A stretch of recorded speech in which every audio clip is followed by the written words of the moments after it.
So I'm going to keep this fairly short and sweet. Obviously you can see from the title of this video that I've just finished my second counselling session, and if I'm honest, I still feel a little emotional and feel a bit tired, and so I'll keep this fairly short and sweet. And if I'm honest, I was sort of going back and forth whether or not to do a live and actually talk about this, but those of you that have read the book that I wrote titled Own Your Power, I finish that book by saying that we're all superheroes and we've all got a superpower, and my superpower is vulnerability. So one of the reasons why I decided to just quickly hop on this live was because I wanted to stay true to really one of my biggest values, which is vulnerability, because without vulnerability you don't really have connection, and without connection ultimately you're on your own. So that's really the first reason why I wanted to hop on today. The second reason was because I've always really had some sort of judgments around counselling, and I don't mean counselling, you know, the external thing as counselling, but my thoughts about me going to counselling were very much, I don't need counselling. I'm okay. You know, day to day I'm happy. I'm fulfilled. I enjoy my life. I'm excited by my life. You know, I've created a really good set of like healthy habits and routines, and I've got a morning routine, and I journal and I meditate and I exercise daily. I eat well. Like my mental health is very strong. Like I haven't got any issues at all with my mental health. But this is where the ego is very slippery and clever, because in the past I've used alcohol and drugs and sex and masturbation and a whole host of things to basically run away from myself. And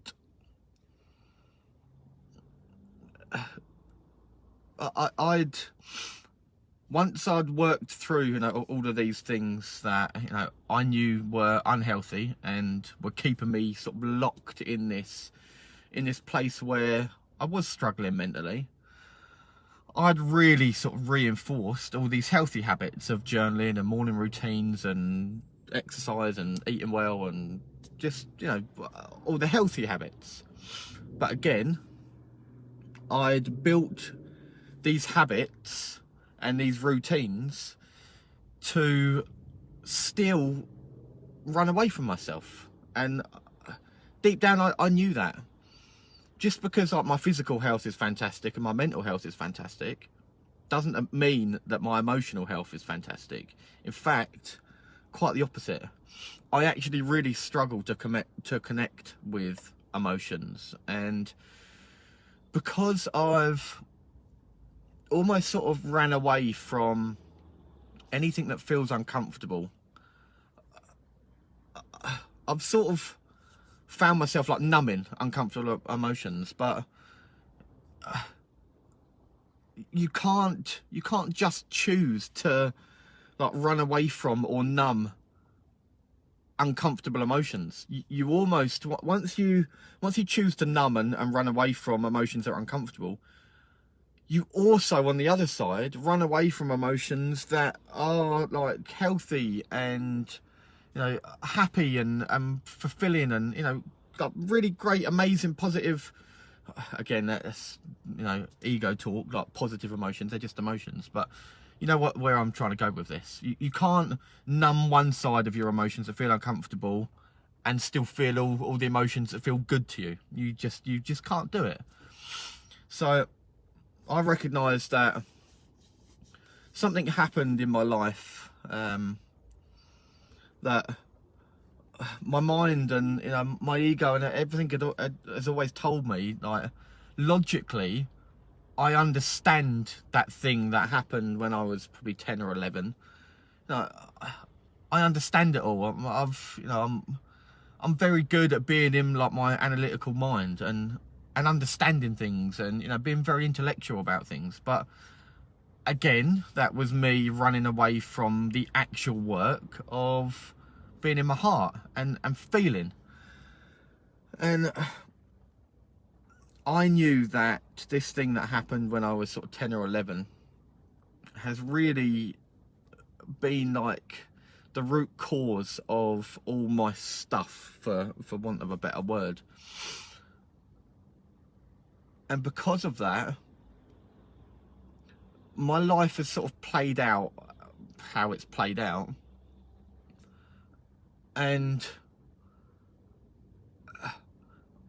I'm trying to hold back a little bit here because I don't want to overshare, because it's still mine. It's still my stuff. It's still my process that I'm going through. And at times in my life, I've been guilty of sharing things as a way for me to almost sort of disassociate from that being like my actual story. So I'm very conscious of that now, but I want to talk about some of it. So yeah, this thing that happened when I was sort of 10 or 11, I knew has sort of not ruled my life, but has held me back to a certain degree, and has actually stopped me from like real intimacy. And obviously there's various forms of intimacy. I don't just mean sexual intimacy, but has really stopped me from like opening up and opening my heart to people and like truly like deeply connecting to another human being. And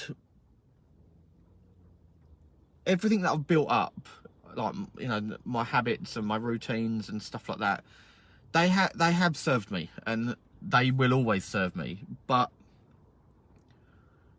now I know that for me to almost like catapult forward in my growth, I need to go back. I need to go back and be in that 10 or 11-year-old version of me and connect with him and be in that story where I've spent like 20 odd years.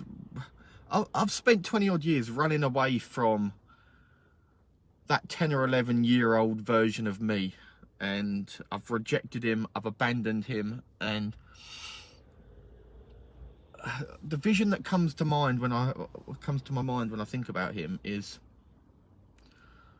because I've rejected him and abandoned him, the way I can explain it is I've put him in this cage, and I've like I've locked that cage, and I've put this fucking huge padlock on it. And at times in my life, I've been able to sort of push him to like the back of the room and kind of forget about him.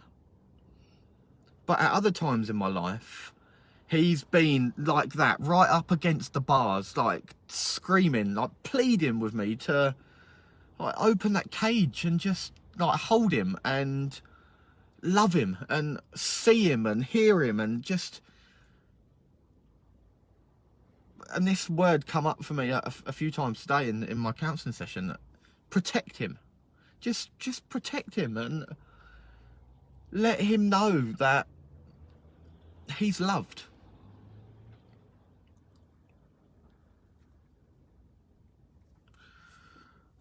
And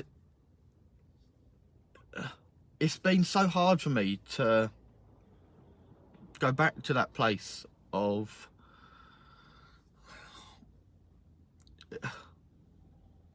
seeing that 10 or 11-year-old little boy and just seeing him in all his innocence and loving him. I've spent my whole life for the, you know, I'm 33 now. This happened when I was sort of 10 or 11. I've spent 20 odd years rejecting him and ultimately showing him that he's unlovable.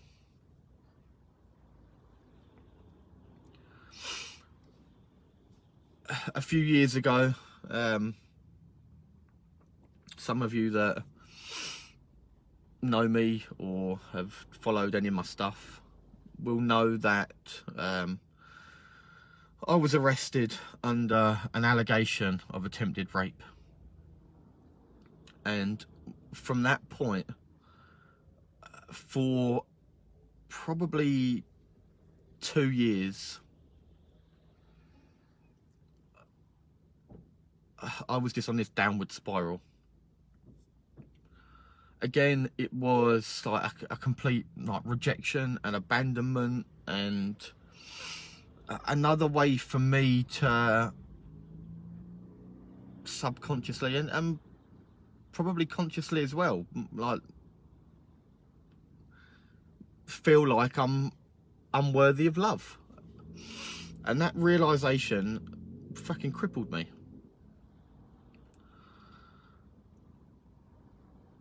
In that space, you know, I was like to move out of my home. I went on this downward spiral of just trying to drink my emotions away, like just do drugs to sort of like numb the emotions that I didn't want to feel, and just the whole heap of things that I'd done to try and again still run away from how I was feeling.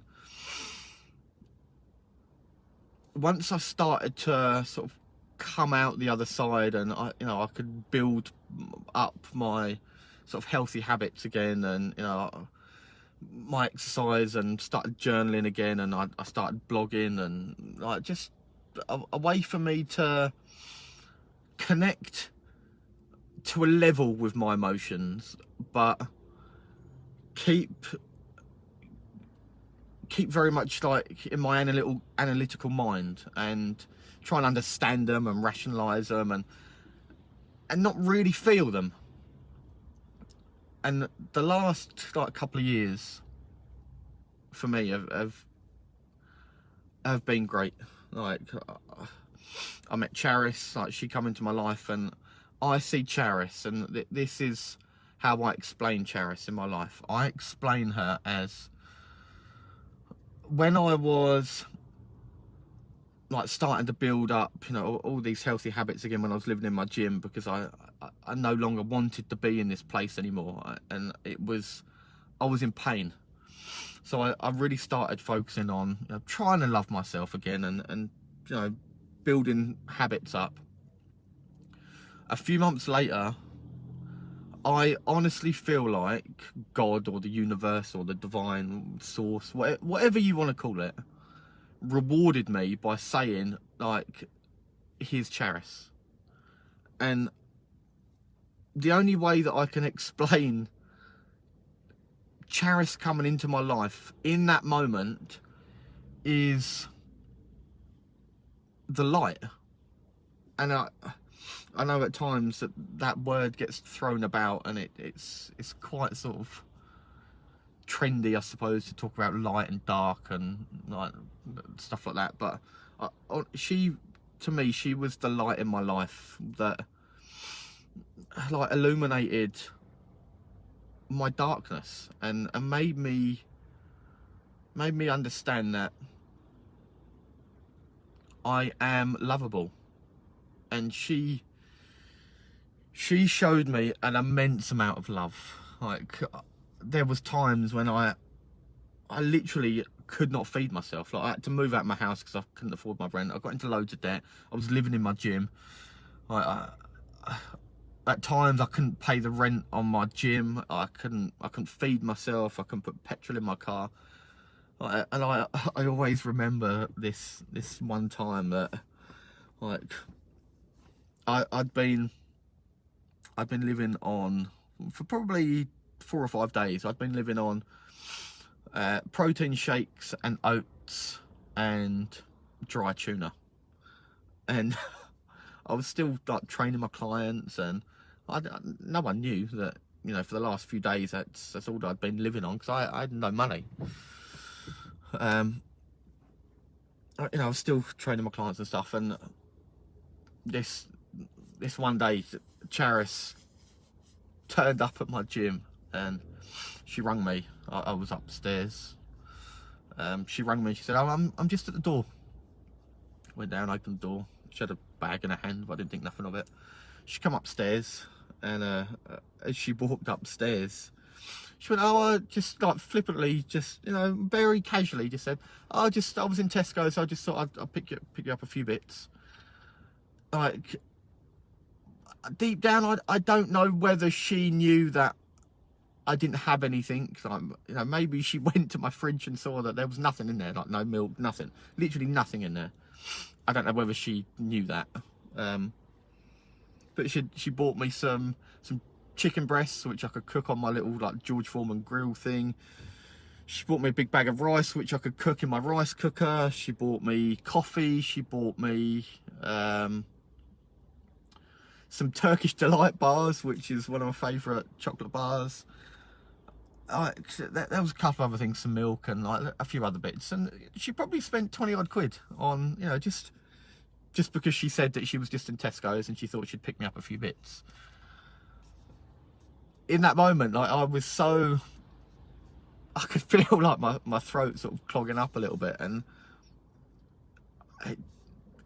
I just felt like, oh, just an immense amount of relief that this girl, who we weren't in a relationship, we'd probably only known each other for 2 or 3 months. Like, it was very casual between us. You know, we'd go to cinema and stuff like that and whatever, but there was no pressure from her. I didn't have to be anything other than me. Like, I was fucking living in my gym, for fuck's sake. I had nothing, and she turned up with a bag of shopping for me, and I just felt so seen by her at my worst, and I felt so safe as well. And so the last couple of years for me have, like, you know, just been in a relationship, and like, I've still, you know, I've invested in coaching, and I fucking love coaching. Like, I'm a coach myself, so but again, I knew that me investing in coaching to help me work through some of this stuff, like, especially in a group program, at the time I probably thought that it was what I needed to do, but actually what I needed to do was be sat, like, physically in a room with someone that I don't really know, so I could just talk about me and my story. And for me, that felt so vulnerable. Like, as I say, I've built up this identity around, you know, this, like, strong, you know, nothing phases me mentally, and it doesn't really. No, as I say, I've got great mental health, but it felt so vulnerable to me because it was me being in my heart and being in my emotions. And, like, as I've said, for years, I have run away from feeling emotion. Like, when I was living in my gym and I was deeply lonely, and, like, day to day I was just upset, but I got so good at just putting on a brave face and just, like, swallowing my emotions back down again and telling myself that everything's okay, and like, rationalizing my emotions without actually truly feeling them. And that's been my reason for wanting to go to counselling. And my inspiration for starting counselling has been Charis. Like, she's recently just finished counselling. She won't mind me saying, because she spoke about it on her own social media. But just her willingness to be like truly vulnerable. Now, I'm good at being vulnerable to a point, but that point is very much me still being in control. And me going to counselling was complete vulnerability, because I knew that the moment I tried to go back in my head and intellectualize my story and my feelings, and the moment I tried to get back into my ego rather than into my heart and my soul, I knew that being in front of someone who is trained to make sure that I stay in my emotion, I knew that I had nowhere to run and hide.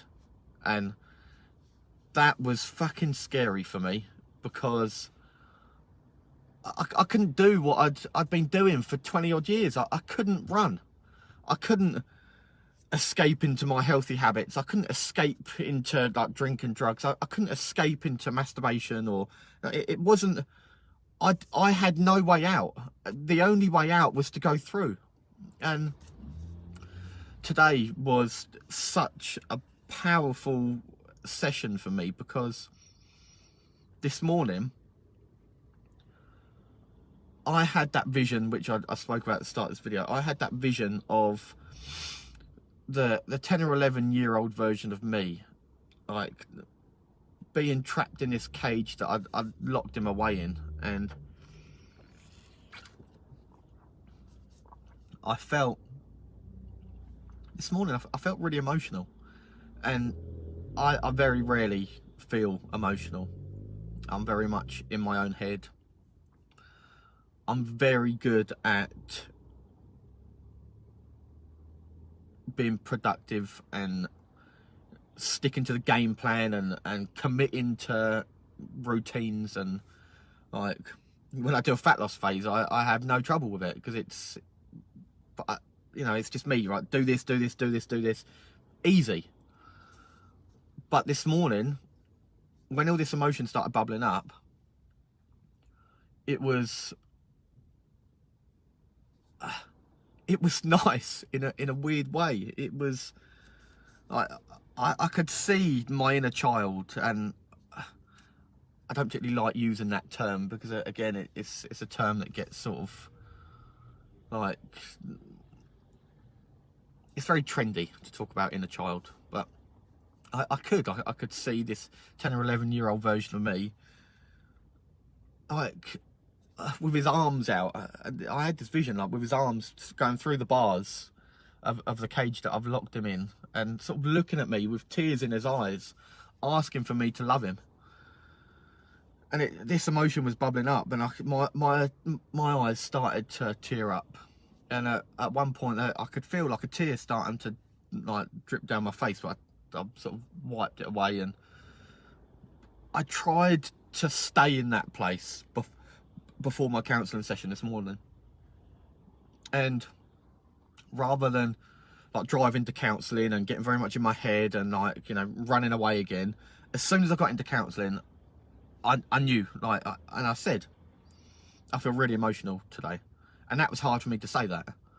I said, I feel really emotional, and I know that that little boy inside of me, that in my, you know, in our first session, I managed to sort of like prise the door open, like just a smidge, so I could go into the room where he was in the cage, and I could see him like in the corner of the room.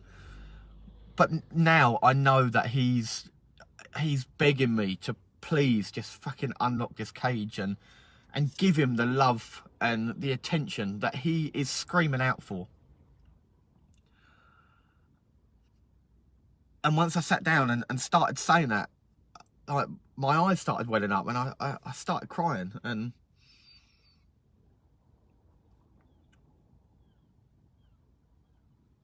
I find it so hard to cry in front of people about me and my own story. Like, when I disassociate from my story and look at the external world and see, you know, the suffering that goes on, and like even everything that's going on right now, just the separation with everyone, and I can be in emotion. Then I can be in that. I'm, you know, very compassionate and empathetic, and but when it's me, my story and my emotion, I'm not very good at it. But in that moment, once I started crying, it felt so good to have someone opposite see me, and I felt safe. And we went into this inner child meditation, and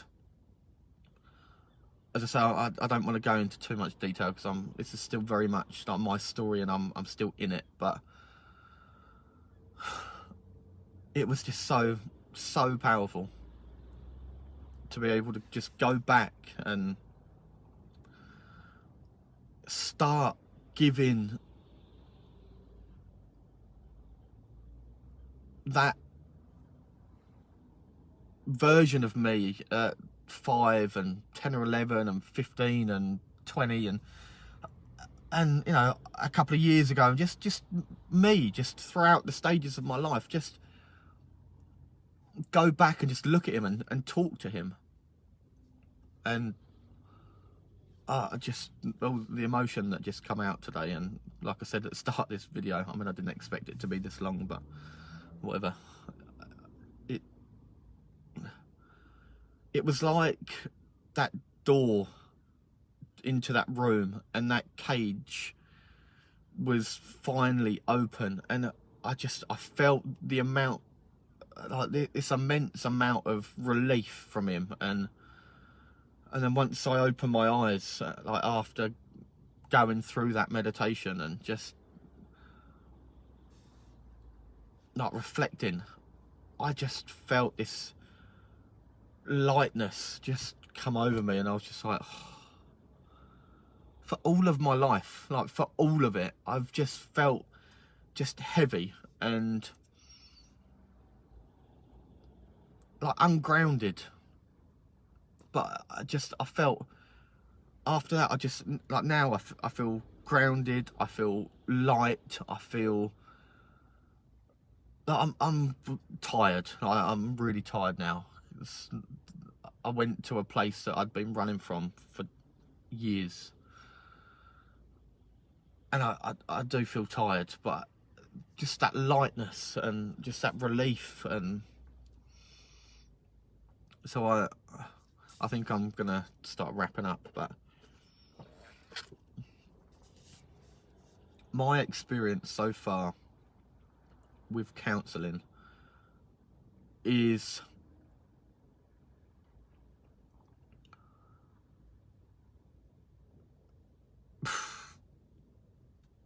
breakthrough is all I can say. And what I want to say to those of you that are watching, or are watching the replay, or we've all got stuff that needs to be talked about. We can, you know, you can run from it. Like, I've been fucking amazing at running. Like Mo Farah, fucking, I have been fantastic. I've built up habits and routines and ways to not feel that emotion and connect with the parts of myself that I really have rejected. I've used drink and drugs, and like I'm to some degree I've built up a business to focus on helping others, which I'm amazing at. But again, it's it, it's also been a way for me to not help myself. And I'm going to be speaking more about counselling and stuff like that, but I think what my message would probably be, other than my experience and my life that I'm going to document about more, is don't view getting help, coaching, a friend, like counselling, therapy, don't view the need or the want to get help as, you know, you have to be at rock bottom. In fact, like, I would love to rewrite that narrative and actually normalize counseling and normalize, you know, asking for help, and normalize like putting your hand up and just saying like, no, I could do a bit of support here, because so much of our lives is centered around doing. Like, we're humans doing instead of humans, instead of human beings. That, you know, that term gets thrown around so often, like human beings. But we're not. We're fucking human doings, and we have to allow ourselves to be, and that means feeling. No, a human being isn't up here. A human being is in here. And this is really where the magic happens. Once you can learn to open your heart, anything is possible. And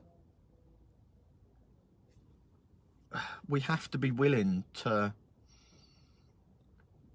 go back to those points in our life that we're struggling to sit with, and, you know, feel the emotion that has been begging to be felt for so long. We don't need to run away from everything. Like, as long as we've got a safe space, you know, in our relationship or in our family or a therapeutic setting or a coaching space, or even if you don't have any of that, like, really, really try your best to create that space and that container for yourself. Because, especially as men, we're so conditioned and indoctrinated to believe that we have to do. Life isn't about doing. It's not about being in this rat race of having more things and like doing more stuff. It's about being. And I really want to hit home that message of being. And I'm so grateful for, like, Charis to just really help me get out of my own head and see where I'm still holding myself back. And I'm so excited to see, like, where my life can go. As I say, I've you know, my mental health is fantastic. That, I know that will get me a long way, and has got me a long way over these last couple of years. But combining my emotional health and my mental health and seeing where that takes me, now that is fucking exciting. It's about me now being in the process of going back, learning to love that child version of me, like really love him, and allowing my heart to be open and know that my emotions are safe to feel.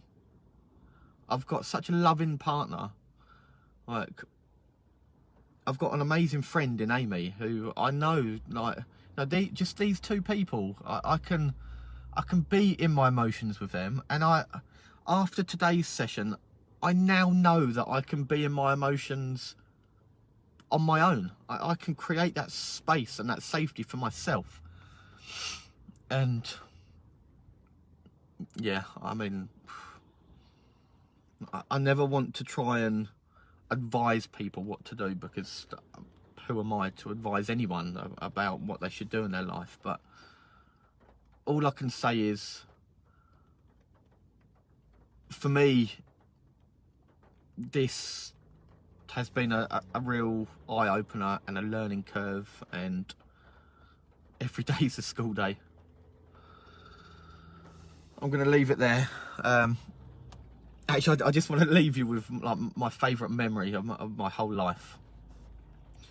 So when I was, I don't know, maybe 8, 9, 10, 11, 12, maybe, probably up till I was about 12. Me, Podge, that's my brother, my dad, my dad's mate, and my mate, Stephen Nunny, Steps.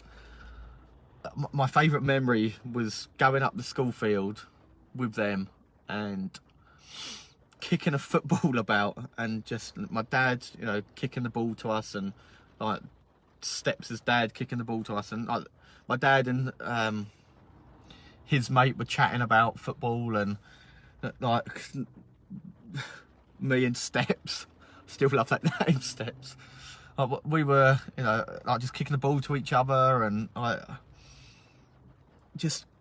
was just having so much fun, just kicking the ball about with a mate and with my dad. And once we'd like, you know, we'd finish playing and stuff, and we'd all say bye, and we'd start walking home. And as I walked through the front door, my mum had been baking, and it was always a Saturday and a Sunday. We'd walk through the front door, and just like waft of like just cakes that had been baking just hit me in the face, and it was, that to me is my happiest memory and my safe place. It's just such a happy memory for me, and it always makes me like just realise why I've got such a love for cake. Once I have some cake, or you know, something sweet, that memory is just there. And I can feel it. It's with me. And at the end of my counselling session today, my counsellor said to me, "So what are your plans for the rest of the day?" And I told her about that memory, and I said, "You know what? I'm gonna go home." Like, Wednesdays for me, by the way, Wednesdays for me now, because I've got counselling on a Wednesday, I keep free. I don't do anything for anyone, like clients, like Charis. Wednesdays are my day, like just to be in my emotions and just to do whatever the fuck I want. So I said, yeah, I'm gonna go to the shop, I'm gonna pick up some cake, and I'm gonna go home, get the duvet out, I'm gonna watch Batman, and I'm just gonna eat some cake and just like cuddle myself, and like just love on myself. And so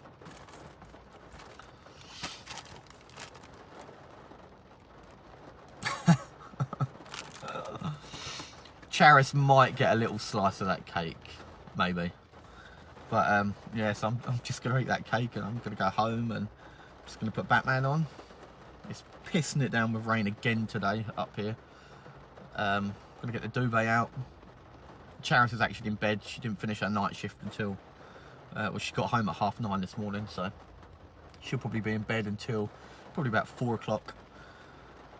So yeah, I'm gonna spend the next probably a couple of hours just watching Batman under the duvet with some cake.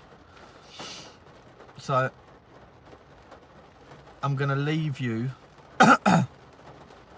with something that my counsellor leaves me with when I go out the front door,